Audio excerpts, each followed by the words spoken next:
Hello everyone, welcome back to my YouTube channel English delight with Anju. I hope guys आप सभी लोग बहुत अच्छे होंगे। गाइस स्टार्ट करते हैं आज की अपनी बेहतरीन स्टोरी को। आज की story work place means office से रिलेटेड है और आज आप बहुत सारी वोकैबुलरी सीखने वाले हैं वर्क प्लेस से related. So stay connected till the end end without further delay let's get started guys. There was a man named Raj who was known for his honesty, hard work and dedication। एक आदमी के बारे में यहाँ पे बताया जा रहा है कि एक आदमी था जिसका नाम राज था और वो जाना जाता था। नोन फॉर गाइस यूज़ होता है जाना जाना। ही वॉज नोन फॉर, उसको जाना जाता था किसके लिए? For his honesty, hard work and dedication. अपनी सच्चाई और हार्ड वर्क मीन्स मेहनत और डेडिकेशन के लिए उसको जाना जाता था। Every year he was awarded with the title of the best employee in the company. Guys passive voice का सेंटेंस है ही वॉज अवार्डेड। अवार्डेड होता है उसको सम्मान दिया जाता था विद द टाइटल, किस टाइटल से? Best employee of the year के टाइटल से उसको सम्मानित किया जाता था प्रत्येक साल। मीन्स हर एक साल उसको बेस्ट ऑफ द एम्प्लॉय के टाइटल से नवाजा जाता था। He worked in the manufacturing department of a company. वो एक कंपनी में काम करता था, मैन्युफैक्चरिंग यूनिट में, जहाँ पे प्रोडक्शन होता था। मीन्स जब भी कोई कंपनी किसी चीज़ का मैन्युफैक्चरिंग करती है, प्रोडक्शन, तो वो उस कंपनी का मैन्युफैक्चरिंग डिपार्टमेंट होता है। Known for its commitment to safety and efficiency. Means वो मैन्युफैक्चरिंग यूनिट में काम करता था और वो जाना जाता था अपने कमिटमेंट के लिए। किसके लिए? सेफ्टी और एफिशिएंसी। मीन्स प्रोडक्शन में मोस्टली आप देखेंगे तो वहाँ पे क्योंकि मशीनरी होती है तो एक्सीडेंट के चांसेस होते हैं, तो वहाँ पे सेफ्टी और एफिशिएंसी गाइस होता है। जो भी रेट ऑफ प्रोडक्शन होता है, ओई होता है, तो वो होता है एफिशिएंसी। मीन्स क्या प्रोडक्शन रहा। तो वो मैन्युफैक्चरिंग का एम्प्लॉय था, इसलिए अपने सेफ्टी और एफिशिएंसी के कमिटमेंट के लिए जाना जाता था। ही टुक हिज रिस्पॉन्सिबिलिटीज सीरियसली। उसने अपनी रिस्पॉन्सिबिलिटीज़ को सीरियसली लिया हुआ था। मीन्स जो भी उसकी रोल एंड रिस्पॉन्सिबिलिटीज़ थी उनको वो बहुत ही कायदे से निभा रहा था, seriously. Every month he not only met but exceeded the objectives set by his department. Every month he not only met but exceeded the objectives set by his department. हर एक मंथ वो केवल अपने डिपार्टमेंट के द्वारा set किए गए objectives को ही meet नहीं करता था। मीट की सेकेंड फॉर्म मैट है यहाँ पे। ऑब्जेक्टिव्स को मीट नहीं करता था बल्कि उनको एक्सीड करता था। मीन्स जो भी टारगेट सेट किए गए थे उनको मीट ना करके एक्सीड करता था। His dedication didn't stop here. उसका जो डेडिकेशन था यहाँ पे नहीं रुका। ही कंसिस्टेंटली प्रपोज्ड इनोवेटिव आइडिया। और वो कंसिस्टेंटली मीन्स लगातार इनोवेटिव नए नए आइडिया को प्रपोज करता रहता था कंपनी को, डिपार्टमेंट को। और वो आइडिया किससे रिलेटेड थे? फ्रॉम इम्प्रूवमेंट से रिलेटेड थे। Submitting a kaizen report each month focused on enhancing safety measures and reducing cost. वो हर एक मंथ में एक काइजन देता था। काइजन गाइस एक जापानीज वर्ड है और इसका मतलब होता है इम्प्रूवमेंट। मीन्स पहले क्या था और अब क्या, जो बिफोर और आफ्टर आपने कोई इम्प्रूवमेंट किया हुआ है वो काइजन होता है। और ये किस रिस्पेक्ट में किया जाता है? क्योंकि मैन्युफैक्चरिंग यूनिट थी तो वहाँ पे सेफ्टी कंसर्न एक तो होता है, जो सेफ्टी मेजर्स होते हैं, और अगर आप कॉस्ट रिडक्ट करते हैं, कॉस्ट रिडक्शन का कोई भी इम्प्रूवमेंट देते हैं, मीन्स साइकिल टाइम आपने बढ़ा दिया, एक प्रोडक्ट 5 मिनट में बनता था अब आपने 3 मिनट में कर दिया, तो अल्टीमेटली क्या हुआ कि वहाँ पे आपका जो मैन पावर कॉस्ट है वो भी आपकी सेव हो रही है, आपकी जो कॉस्ट आने वाली थी पावर की, मशीन की, तो वहाँ वो सारी कॉस्ट आपकी सेव हो रही। तो यहाँ पे क्या हुआ, आपका जो कॉस्ट था वो डिडक्ट हो रहा है। तो यहाँ पे दो सेफ्टी, मैन्युफैक्चरिंग में दो चीज़ें बहुत मेज़र करती हैं, सेफ्टी मेजर्स और कॉस्ट, और वो दोनों को मीन्स सेफ्टी को इम्प्रूव करने के लिए और कॉस्ट को डिडक्ट करने के लिए हर एक मंथ में काइजन मीन्स इम्प्रूवमेंट देता था, काइजन देता था। His efforts didn't go unnoticed।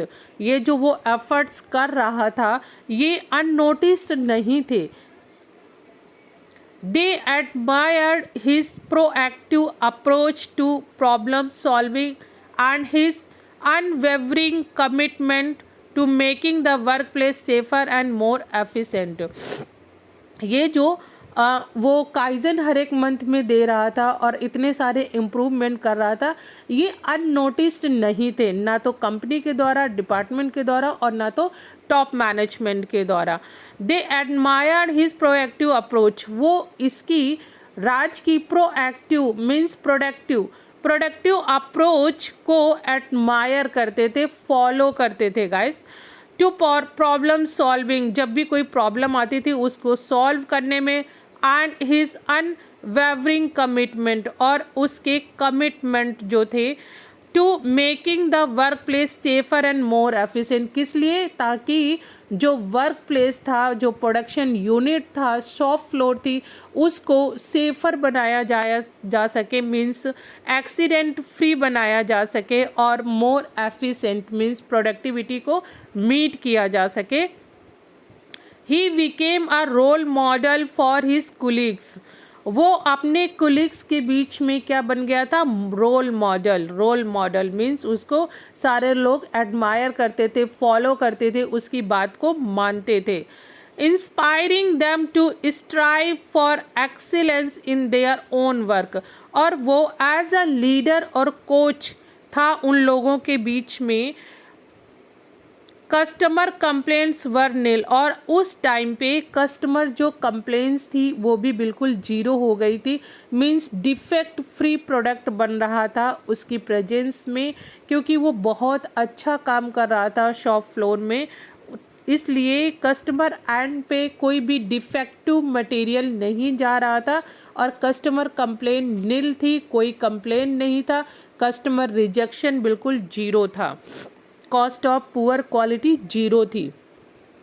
One day Raj was very tired while working on the laptop. एक दिन घर पे जब राज था तो अपने लैपटॉप में काम कर रहा था, और काम करते करते वो बहुत थक गया था। ही thought of freshening up his mood a bit, और उसने सोचा अपने मूड को थोड़ा सा फ्रेश करने के लिए। So he switched on the TV and started watching a movie। इसलिए उसने टीवी स्टार्ट की और उस पे मूवी देखना शुरू कर दिया उसने। As Raj delve deeper into the movie, guys देखिए बहुत बेहतरीन फ्रेजल वर्ब है डेल्व इनटू होता है किसी चीज़ में खो जाना, बहुत डिटेल में चले जाना, मीन्स खो जाना। तो यहाँ पे यूज़ हुआ है as Raj delve deeper into the movie.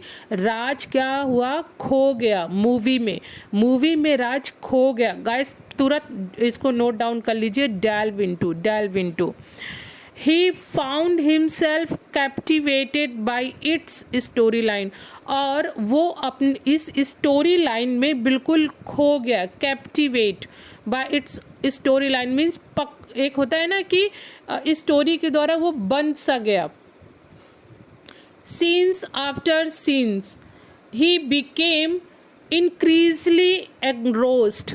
Guys देखिए बहुत बेहतरीन वोकैब है, एंग्रोस्ड होता है, ये भी एक वही होता है कि बिल्कुल गुम जाना, किसी चीज़ में बहुत डिटेल में किसी चीज़ में आप डूब जाना, एंग्रोस्ड, खो जाना। तो ये होता है कि उसकी सीन में वो बहुत ज़्यादा इंक्रीजली एंग्रोस्ड, बहुत ज़्यादा एंग्रोस्ड हो गया था।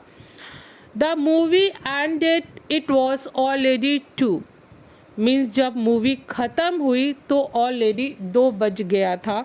After that he closed his laptop, after that he shut down his laptop and went to sleep. उसके बाद उसने अपना लैपटॉप को शट डाउन किया और वो सोने चला गया। And he woke up late in the morning at 9, और वो लेट उठा, क्योंकि लेट सोया था तो लेट उठा। वेकअप की second form woke up late in the morning at 9 बजे उठा वो मॉर्निंग में। He had to reach office at 8:30. He had to reach, यहाँ पे गाइस देखिए कंपल्शन दिखाया जा रहा, पास्ट का कंपल्शन है कि उसको ऑफिस पहुँचना होता था।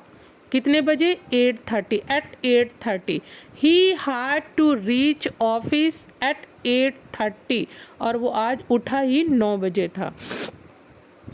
He quickly got ready and went to the office. वो बहुत जल्दी से तैयार हुआ और ऑफिस चला गया। When he reached the office, जब वो ऑफिस पहुंचा, गाइस फिर से बता रही हूँ, रीच के बाद कोई प्रिपोजिशन टू, इन ये नहीं लगता है, याद रखिएगा। When he reached the office, जब वो ऑफिस पहुंचा, it was already 11 o'clock morning के थे। His boss said, उसके बॉस ने बोला दैट कि you are not suppose to come late, आपसे ऐसी आशा नहीं की जाती है कि आप लेट आएंगा। इस बहुत अच्छा सपोज टू का यूज़ यहाँ पे देखिए। You are not suppose to means आपको अलाउ नहीं है, आपसे ऐसे उम्मीद नहीं की जाती है कि आप ऑफिस लेट आए। You are not suppose to come late. You are a responsible person, आप एक रिस्पॉन्सिबल पर्सन है। And you have to maintain the decorum of the office. Guys देखिए, आप वोकैबुलरी देखते जाइए, कितनी बेहतरीन वोकैबुलरी यूज़ हुई है। डेकोरम गाइस होता है ऑफिस डेकोरम, मीन्स जो कल्चर ऑफिस का होता है उसको बोलते हैं। स्कूल का कल्चर तो school decorum, office decorum. You are a responsible person, आप एक रिस्पॉन्सिबल पर्सन है। And you have to maintain the office decorum of the office, आप एक रिस्पॉन्सिबल पर्सन है और आपको ऑफिस का जो कल्चर है, डेकोरम है, उसको मेंटेन करना होगा। Saying this his boss left from there, और ये कहते हुए उसका बॉस वहाँ से चला गया। Raj was silent for a while, Raj कुछ टाइम के लिए क्या था? साइलेंट था।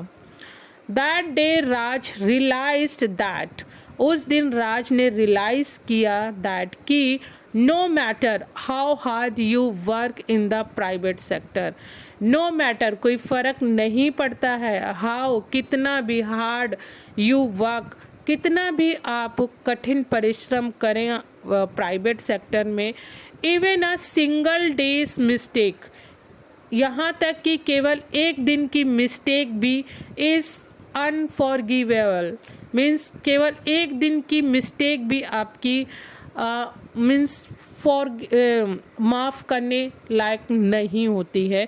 आपकी एक दिन की भी गलती माफ़ी के लायक नहीं होती है। ये रियलाइज़ हुआ राज को कि मैं एक प्राइवेट सेक्टर में हूँ और ये प्राइवेट सेक्टर की पॉलिसीज़ हैं। तो ये गाइस आज की स्टोरी थी। आई होप आप लोगों को पसंद आई होगी गाइस, और इसकी वोकैबुलरी आप नोट कर लीजिए, बहुत ज़्यादा यूज़ में आती हैं। और गाइस अगर आपको स्टोरीज़ पसंद आ रही हैं तो प्लीज़ लाइक कीजिए, शेयर कीजिए, मुझे कमेंट करके बताइए। और अगर चैनल पे नए हैं तो प्लीज़ चैनल को सब्सक्राइब कर लीजिए ऐसे इनोवेटिव आइडियाज़ स्टोरीज़ के लिए। मिलती हूँ नेक्स्ट वीडियो में। Till then guys keep practising, keep learning, have a nice day.